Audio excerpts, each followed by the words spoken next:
Hello, everyone.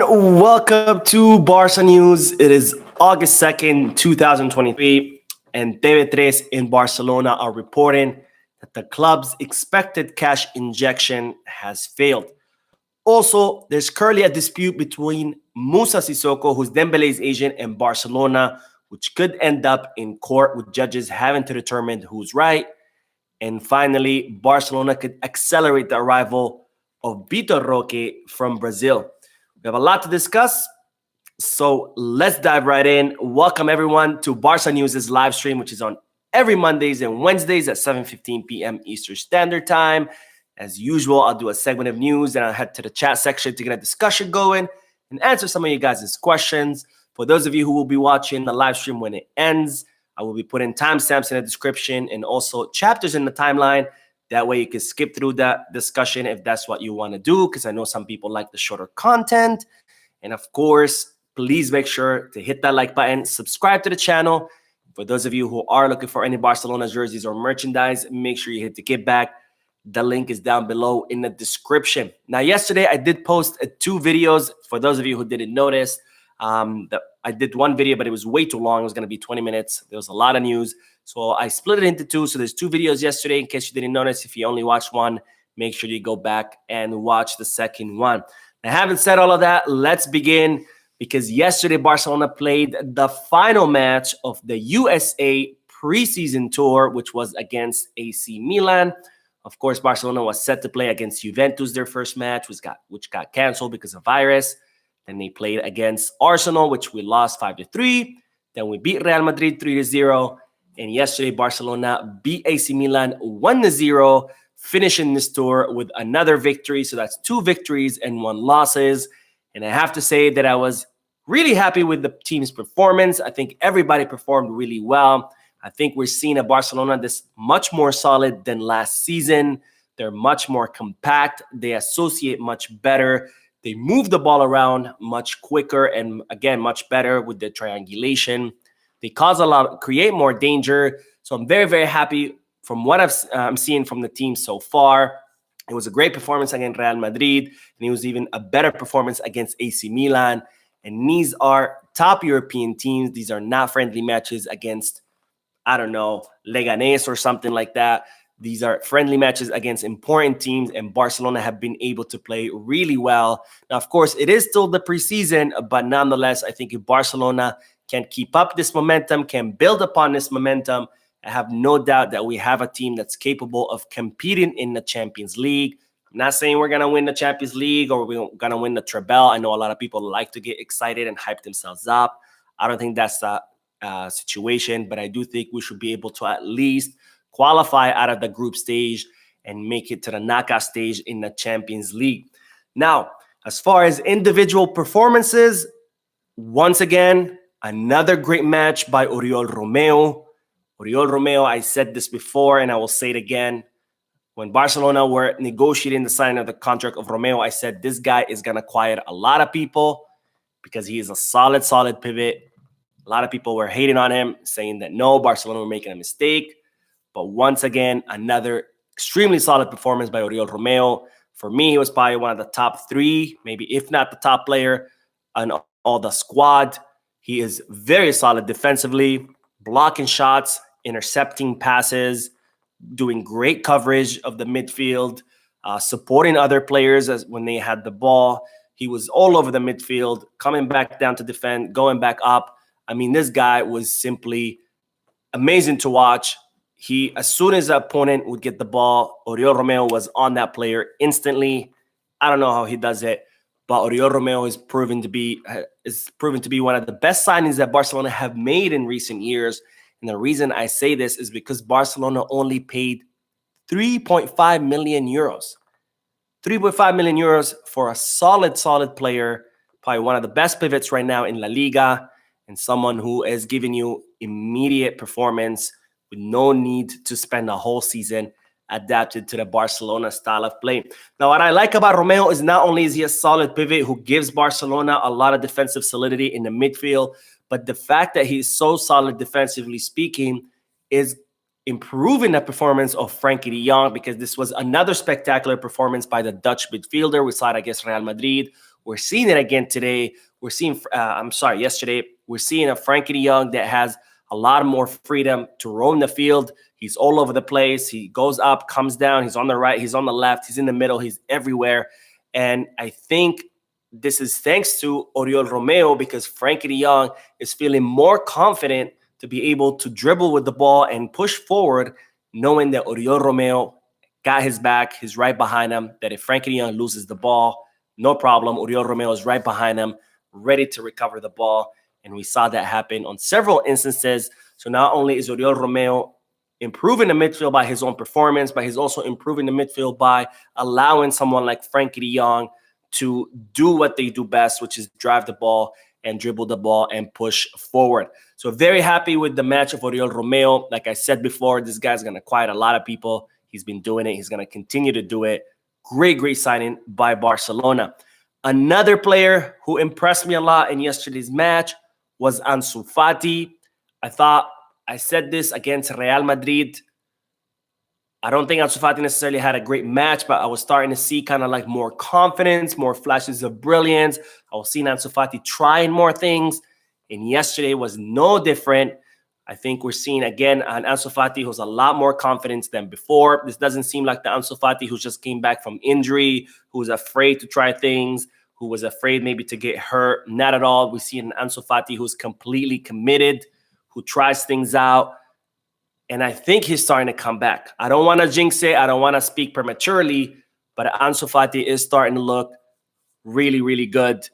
And not to mention his goal. I mean, his goal was absolutely amazing. Another thing I liked about Ansu Fati was the way he was combining with Alejandro Balde, who I don't even think I need to mention him, because this guy is just out of this world. In every match, he gives us an out-of-the-world performance. But the way Ansu Fati was combining with Alejandro Balde was really nice to watch. So I think these two could create a lot of damage during this upcoming season. Another player that I really want to talk about is Lamine Yamal. Guys, we have a guy on our team who will no doubt will be one of the best in the world in very short period of time. Lamine Yamal is simply out of this freaking world. He only played, I think it was 15 minutes. In those 15 minutes, he looked like a guy who's been playing forever, who's 26, 27 years old in his prime. And let's not forget, Lamine Yamal just turned 16 years old. This guy's a child. And the way he plays, my God, when this guy, in 2-3 years, I have no doubt he will be the best in his position in the whole world. And I don't even want to imagine what he's going to be like when he reaches his prime. I mean, Lamine Yamal is an absolute blessing to have this guy on the team. I think he's already better than Rafinha. And Rafinha is 26 years old, and we paid 60 million euros for him. I have no doubt that Lamine Yamal will be definitely benching Rafinha. Maybe not this season, or I'm pretty sure not this season. It's too early. But at least in 2 or 3 seasons, I have no doubt that Lamine Yamal will be benching Rafinha and will be more than adequate replacement for Dembele. I'm just completely amazed by this young guy. Now, speaking of Rafinha, I want to give credit where credit is due. I think Rafinha had a really good match yesterday. He looked very motivated. He looked very committed. I think Rafinha knows that this is his absolute chance to prove himself, because he knows now with Dembele out of the equation, he will no doubt be the starting attacker on the right wing. If Dembele had stayed, there's no doubt that Dembele would have been the starter, with Rafinha being his substitute. And Rafinha knows that now with Dembele out of the picture, he will be the main guy. So I think that's definitely motivating him. And we saw that in yesterday's match. Really good match by Rafinha. Of course, he cannot provide you what Dembele provides. He cannot dribble past players. But nonetheless, he seemed like he wanted to be committed to help the team as much as possible, especially with his defensive duties. That's something that Dembele did not offer us, which Rafinha does. But of course, Rafinha is nowhere as dangerous as Dembele. Now, Abde, same thing. Good performance, another good performance match. I think Abde is still lacking a little bit in that final touch, in that final decision. We see a little bit of flashes of brilliance, if you may, by Abde in those runs that he makes, in those dribble past defenders. But then at the end, he's still missing something. But nonetheless, it's still a good option to have on the team. I think Abde and Ansu Fati should be no doubt be the two left wingers for Barcelona. Now, other memorable or notable performances was Iñaki Peña. I think Iñaki Peña had a great match. I know a lot of people were upset when Arnau Tenas, it was announced that Arnau Tenas was joining PSG. A lot of people were saying we should have kept Arnau and sent out Iñaki. And I kept saying, I honestly think the two of them are good. I don't think Arnau or Iñaki are better than the other. And yesterday, Iñaki showed us that he is a quality goalkeeper, that Barcelona did not make a mistake in making him the team's second goalkeeper, because solid performance by Iñaki Peña. Another solid performance is Eric Garcia, who also did well against Real Madrid, did well yesterday. Again, very solid defensively, very good pushing the ball forward. I know a lot of people love to hate on Eric Garcia. It's an obsession at this point with some people to just bag on Eric Garcia. But I've always maintained my position that Eric Garcia is a good player, is a good defender. He just needs more time. He just needs more opportunities. And we forget that he's only 20 or 21 years old, so he still has room to grow and learn. And I think so far he's been giving us good performances, which makes me put in doubt, why did we sign Íñigo Martínez? I don't think there was no need for that. But nonetheless, he did arrive for free, so we cannot complain. Finally, the three academy players, Alex Valle, Marc Casado, Michael Fey, they all came in. They didn't play much. It was only like 8 or 9 minutes. They didn't have necessarily a brilliant match, because how could they? They only played for a few minutes. But nonetheless, there's something there. And guys, I have to say, the future is looking bright. The future is looking very, very bright, because if you think about our starters, people like Araujo, Pedri, Balde, Gavi, all these guys are 18, 19, 20 years old. Then you look at the bench, a lot of those players are also 18, 19, 20 years old. And then you look at the players in the academy who are coming up next, and a lot of them are teenagers. So, guys, we have a team for many, many, many years to come, whether it's the starters, the substitutes, or the players coming through the academy. The future looks very, very bright. And this is a stark difference from when Bartomeu was president and most of the squad was above 30. It was an Asian squad. There was no hope. And now it's the total opposite. A team full of youngsters, quality youngsters with lots of promise. Lots of youngsters who are already doing amazing, and they haven't even hit their prime. You know, people like Balde, Pedri, and Gavi, who we forget they're only like 18, 19, 20 years old. And when those players hit their prime, my God, Europe better be ready. That's all I got to say, because Barcelona has a bright future ahead of it. All right, I know I've been rambling for a while, but there was a lot to say about yesterday's match. Let's head to the chat section, and then we'll talk about the big news, which is TV3 announcing that Barca's cash injection has failed, and it's putting in jeopardy the contract registration of the players. Lots of comments, so let's see. Adedoyin says, please, no more Dembele stories. I got one more for you. Sorry to disappoint. Moose made it on time. That's amazing. What are your thoughts about Romeo? I just talked about it. Chuchu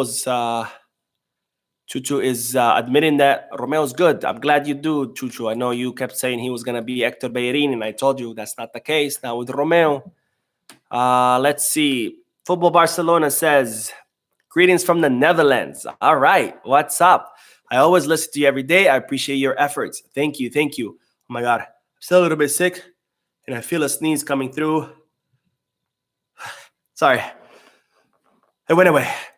Okay, let's see. Enrique, I wasn't as excited for the signing of Romeo as I was for the signing of Gundogan, but seeing him play, he has been a pleasant surprise. Yes. I mean, to me, it wasn't a surprise. I knew Romeo was going to be good. I think a lot of people did not know who Romeo is, and because of that, they kept saying that he was going to be bad, which is not fair. You know, if you're going to judge a player, it's best that you watch him play first and then make your opinion. But I know a lot of people didn't even know who Oriol Romeo is, and because of that, they completely dismissed him. Brad says, Romeo's the type of player you don't like to play against. Very good, great players get better when they play around better players. 100%. I agree. All right, one more, and then we'll get back to the news because there's a lot of news. Well, not a lot of news, but the next story is big, and I need to discuss it in detail. Alex says Eric Garcia needs to leave the club. I don't think so. I think Eric Garcia is a solid defender. He came for free. He has a slow salary. I think he just needs more opportunities. But that's my opinion.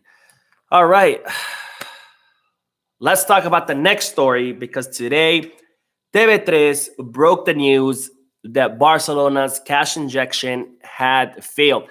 Now, I reported about this several days ago that Barcelona was finalizing a deal that would see a big cash injection into the club that would allow Barcelona to register all the contract renewals and all the contract signings, and could even help Barcelona go under the one-to-one rule, which would allow it to continue signing players under normal circumstances, and that this cash injection had been approved by La Liga because it was part of the viability plan that Barcelona had presented to La Liga at the beginning of the summer. Now, till this day, we don't know exactly what the cash injection is. There was some rumors saying that it was cash injections from the Saudis. Some were saying that it was from the Qataris. And then more and more information came out, and it seems like it will be the sale of the remaining 16% of Barca Studios. So it will be another economic lever where Barcelona sell 16% of Barca Studios in exchange for 65 million euros to a German investment fund. Now, today, TV3 broke the news saying that the German investment fund has actually pulled out of the transaction, that the negotiations have failed, and as such, Barcelona will not be getting the 65 million euros. And as such, the registration of all the contract renewals and the new signings was at jeopardy, as Barcelona will need to find a new source of cash since this deal will not go through. Now, after this story broke, Barcelona have absolutely denied this story. They have said that the negotiations are still ongoing, that nothing has finalized, that they haven't confirmed if it's a German investment fund or it is, but they're saying, the other party who they're negotiating with has not pulled out of the deal. The negotiations are still ongoing. They do admit that the negotiations have gone past the deadline or past the date that Barcelona were hoping to finalize the negotiations by. And the reason for this delay is because the USA tour, with a lot of course, the board of directors traveling across the US. So, different time zones, some things in negotiations, cannot really be done over phone. Sometimes it needs to be met in person. But now with that Barcelona, with the team and everybody back in Spain, they think that they should be able to wrap up these negotiations pretty soon, and that the announcements should be coming out pretty soon. So Barcelona completely denying that the negotiations have fell through. The official version of the club is that negotiations are still ongoing, and it should be wrapped up pretty soon. Now, of course, this is good news, because if it was true that Barcelona were not getting that money, then the club would be in a lot of trouble, because they would have to rush to try to find a new source of income or a new source of cash to register all those contracts, especially with La Liga set to start, I think it's in 2 weeks or 3 weeks. So it's good news to hear that the club are completely denying the story, and that it looks like we could end up getting the cash injection from the sale of the remaining 16% of Barca Studio. Okay, let's get back to the chat section, and then we'll talk about Dembele and how we could end up in court, because there's currently a disagreement between Barcelona and his agent, Moussa Sissoko. But before that, I see 139 people watching, only 41 likes. Let's hit that like button. Let's get YouTube to share this video so we can bring more traffic to the channel, continue growing. I can continue bringing you daily Barcelona news, which I don't know what it is about Barcelona. When we thought that this summer transfer market was going to be drama-free, it's like the transfer gods were like, no, that's too boring. Let's fuck shit up. And bam, we got Dembele, and it's a mess. Anyways, let's see. Brad says, ideally, we need 2 excellent elite players at each position. And so an update on the left wing. Will be a lot of fun. Also, Rafinha and Torres on the right isn't sounding too bad. Okay, so two things I want to talk about. First is having two elite players per position, because I get a lot of people commenting on every video, or like, why do we have Marcos Alonso, or why do we have Sergio Roberto, or why do we have Eric Garcia on the team? And I always say it's because you cannot have, not every player on your team can be a star. That's impossible. Any good team is made up of 10, maybe 11 stars, and the rest are good enough players, but not necessarily stars. Why is it impossible to have 23 stars on a team? First of all, it's too expensive.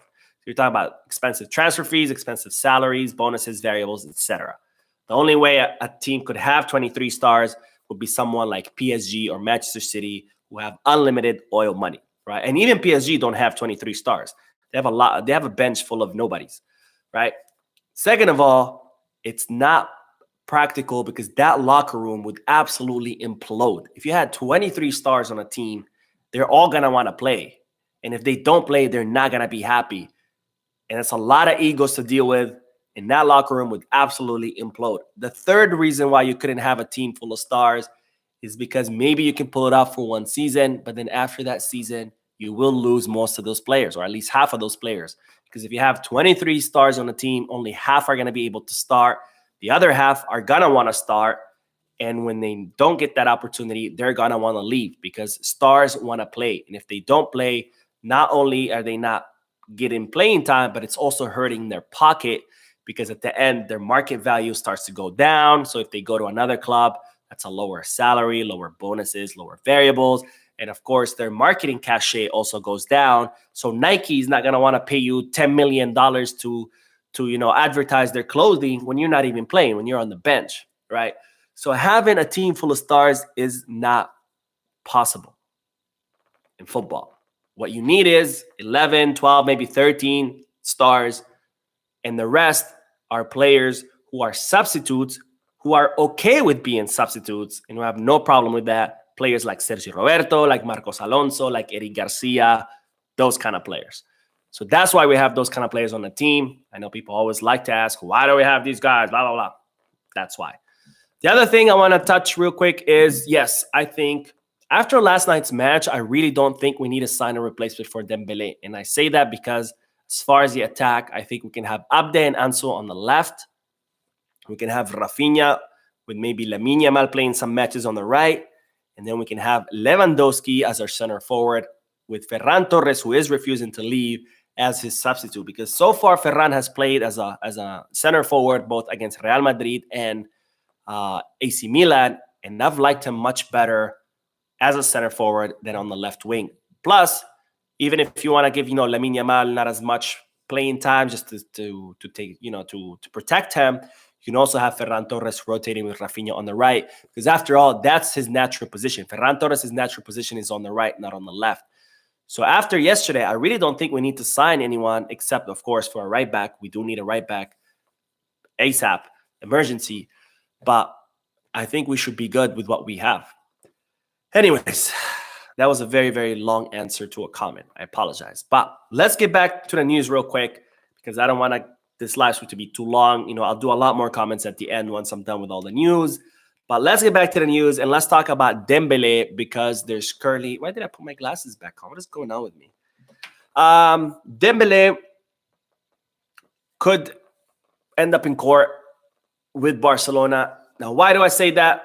I mentioned in yesterday's video that Dembele had activated a private clause that would allow him to leave to PSG for 50 million euros. Okay, so what's the private clause? I've got a lot of these questions. There was initially a normal release clause that was registered with La Liga that said that if Dembele activated it, or if another club came and activated it and paid those 50 millions by July 31st, then obviously Dembele would go to that club, with Barcelona getting 25 million and Dembele getting the other 25 million. Now, PSG attempted to activate this clause, but they weren't able to process all the paperwork on time. The time expired. It became August 1st. So that release clause went up to 100 million. So PSG cannot activate it. Now, it seems that there was another release clause, or a private clause, that was agreed to between the club and Dembele. was not registered with La Liga. In this private clause, said that if Dembele sent a formal letter to Barcelona letting him know that he wanted to leave the club by July 31st, then he would have 5 days to leave the club, and Barcelona would agree to transfer him for 50 million euros. Now, Dembele did activate this clause because he did send a formal letter by July 31st, so the deadline was met. And now PSG have 5 days until August 5th to pay those 50 million euros to take Dembele. Now, PSG have no problem with paying those 50 million euros. The agreement between Dembele and PSG is complete. Now, the problem is, how are those 50 million euros going to be divided? Under the original release clause, that would have been 25 to Barca, 25 to Dembele. This clause, however, it's different. It's not the same release clause. So Barcelona are arguing that since this clause is going to be executed after July 31st, that it should not be divided 50-50 between Dembele and the club. Moussa Sissoko, on the other hand, is saying that it doesn't matter because this release clause gives PSG 5 days. So it should be the same as the release clause that expired on July 31st, and that Dembele should get 25 million and Barcelona should get 25 million. So that's where the disagreement is. Who's going to get how much? And Moussa Sissoko is threatening that if Barcelona don't give them 25 million euros out of the 50 that PSG are going to pay, that they will take Barcelona to court. So, not looking good. It's the Neymar saga all over again, for the exception that at least when Neymar left, he left us with 222 million euros, where Dembele is probably not even going to leave us 50 million. So it's not looking good. And it looks like the Dembele drama is going to continue for quite some time, even when he's out of the club. Now, just a side note, it looks like he has agreed to a 5-season deal with PSG where they're going to pay him 20 million euros per season. So I think I read one comment saying Dembele is not leaving for the money. Really? Okay, let's get back to that chat section, because next we got to talk about Vitor Roque. By the way, real quick, after yesterday's match, I know I said before that Dembele would be there's going to be a big loss for Barcelona, but we're going to be fine. And after yesterday's match, I don't think we're going to miss him. I don't know. Do you guys think we're going to miss him? Because I think we're going to be more than fine without him. Okay, let's see. Ross says, we got to get Cancelo. He can play RB, LB, CDM, and even winger. If not him, then we go for Bernardo Silva.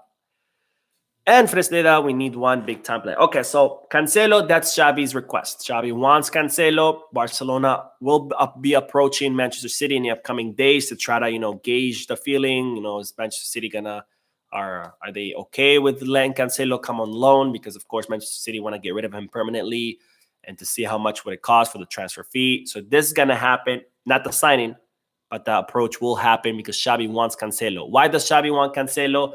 Well, first of all, is because Cancelo obviously is in his prime, plenty of experience at the highest level, one of the best right backs in the world. So he'd be able to come in, and on day one, he'll be able to start. Whether Fresneda, they might take some time. That's why Xavi wants Cancelo, because he's a better option as far as readiness, right? The second option why Xavi wants Cancelo is because with Rafinha on the wing, Rafinha is more of a player that likes to cut into the middle. So that would leave the whole side of the field for Cancelo to make those deep runs, which Rafinha cannot do those deep runs because he can't dribble past his own grandma. So Cancelo, that's why Xavi wants Cancelo, because Cancelo would be able to do those deep runs where Rafinha likes to cut through. And the same thing on the left wing, right? Both Ansu and Abde also like to make those cuts into the middle, which always leaves that whole side to Abde to make those deep runs. So if we have Abde and Cancelo making the deep runs with Rafinha and Ansu, or Rafinha and Abde making, cutting through in the middle, then Barcelona would have more options as far as the attack. Okay, Grandmaster Yoda, what's up, man? You haven't been on a live stream in a while. Welcome back. Let's see. Alex says, Ansu play good only when Balle is on the field. I don't think so, but I mean, even if it is, Balde's going to be a starter anyway, so that's guaranteed that Ansu's going to be good. Hamza says Oriol might not be as crafty as Boozy, but he's definitely more solid than Busquets of recent seasons. I agree, yes. Romeo's not as finesse as Busquets as far as, distributing the ball or making those fancy passes, but he's a lot more defensively solid. I mean, he's a rock. That's his nickname, right? The Rock. Okay, let's see what else. Oh, I saw a comment last time and I forgot to answer, and it was from Ross. You said what's playing on the TV behind me? It's always Barcelona matches. That's what I play on a TV. Okay. Right now it's the AC Milan match, actually, which I thought it was today. And then I start getting text messages from my friends. They're like, oh my God, did you see Ansu's goal? And I'm like, what are you talking about? And then I open my Barcelona app and it's like, what? The match is on? And it was already like minute 60. So I had to watch the last 30 minutes and then go back and watch the replay just so I could talk about the match today. Otherwise, I would have looked stupid not knowing what is going on. Okay. Let's see. One more comment and then we'll do the Vitor Roque news and then we'll have plenty of time to do more comments. Brian says, Mo, I commented saying we have Lamine, so need to sign a right wing, and you said he wasn't ready. Yes, it does still hold. Lamine Yamal is not ready to be a starter. I think Lamine Yamal could play a lot of matches, perhaps this upcoming season. Maybe not even a lot of matches. Like he could have a substantial amount of minutes this upcoming season, probably like maybe against lower teams, but he's not ready to be a starter. We have to protect him, Which brings me to this good point, which I didn't know until like very recently. But one of the trainers of Ousmane Dembele made really interesting statements, and this was not his opinion. Like this was his opinion as a medical professional. He said that Dembele had been exploited so much, physically speaking, as a kid when he was growing up, that he had developed a weakened physical state or weakened muscles. His muscles didn't fully develop. So as an adult, he had very weak muscles. And that's why Dembele was so prone to injury. So that's something to keep in mind with people like Lamine Yamal. People think these players play in a vacuum and they don't. He's still a kid. He's 16 years old. He's a child. His body is still developing. And you cannot, again, they don't play in a vacuum. You can't just let him start every match and think that there's no consequences, because there are. It can tremendously affect his development, not as a player, but his physical development. And that's why it's very important that we protect these kind of young players, no matter how good they are, no matter how bad the urge is to just throw them out there and have them do their thing. We have to protect them because their future is valuable. And if not, we can have another Dembele on our hand. And that's the last thing we want to do, is ruin the career, a potentially very bright career like Lamine Yamal could have, just because we're so desperate to have him, perform. So we have to protect our youngsters. So no, he's not ready to be a starter. Okay. Last bit of news, and then we'll do a bunch of comments and we'll keep that discussion going. The last news is that Barcelona could accelerate the arrival of Vitor Roque. We all know, of course, he's already signed for Barcelona. This is an official announcement, but the agreement is that he arrives in 2024. Now, it was initially thought that Vitor Roque would come in 2024 if Barcelona cannot clear any space on their wage bill, but it turned out that that was the agreement between Barcelona and Atletico Paranaense. It has nothing to do with the wage bill. So even if Dembele leaves, even if half the team leaves and we have a bunch of margin on our wage bill, the agreement is still that Vitor Roque will arrive in 2024. And I'm sure the registration came into factor when they were negotiating this, but also it has to do with Atletico Paranaense wanting to keep their star player until the end of their season. Brazil, they're in the southern hemisphere. It's winter there. So their season is different. It ends in December. So Atletico Paranaense wanted to keep Vitor Roque for the entire season, which ends in December, and then he could arrive here in the winter. Now, with the departure of Ousmane Dembele, it's reported that Barcelona could try to accelerate and bring Vitor Roque during this summer. Now, what would Barcelona need to do? Again, has nothing to do with the wage bill. Barcelona would have to reach out to Atlético Paranaense and say, please, guys, pretty, please, can we have him now? Because, again, that's part of the agreement. Now, there is a chance that Atlético Paranaense could agree, but only if they get eliminated out of La Libertadores before August 31st. Now, if you don't know what the Libertadores is, that's the equivalent of the Champions League in South America, which Atlético Paranaense are currently participating in. And of course, they are going to want to keep their star player in that competition. But if they do get eliminated before August 31st and Barcelona reach out to them, there is a chance that they agree to it because, after all, they're out of their biggest competition. So they might just say, okay, fine, you can have them. Now, it's reported that Vitor Roque has reached out to Barcelona and told them, hey, if you guys need me today, I will be there yesterday.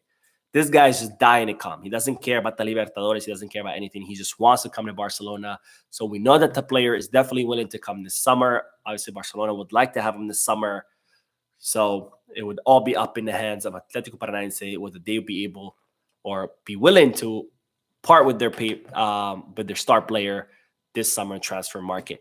Now, the last bit of news real quick. I told you yesterday in the video that Barcelona had finalized the loan of Julián Araujo to Las Palmas. And today, lo and behold, Barcelona have made this announcement official. So another exit. Julián Araujo has joined Las Palmas on a one-season loan.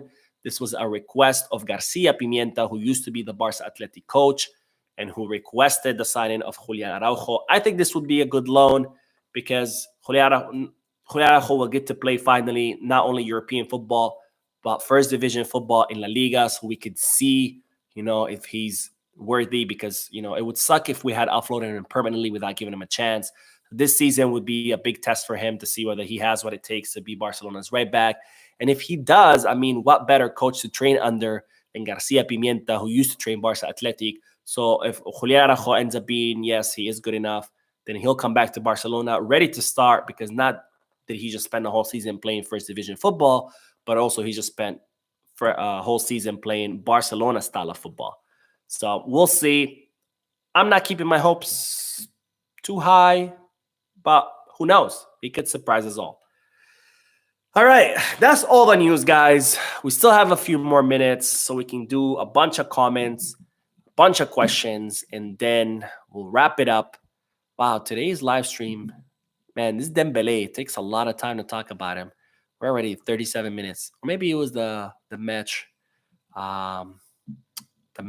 review. By the way, I want to start doing live match reviews after each match ends. I will be putting a survey on a community tab asking you guys if that's what you want to see.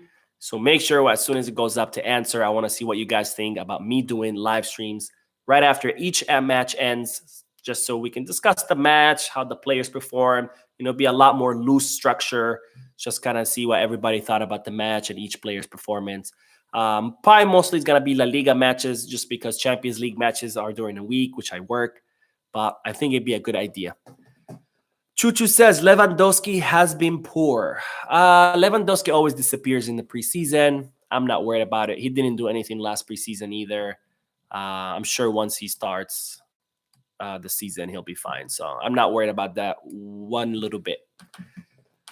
Okay, Kevin says, damn, I'm actually up while you have one of your streams. Always watching it. Wow, greetings from Sweden. That's awesome. I think you are the first person to watch the stream from Sweden. That's really cool. And thank you for staying up.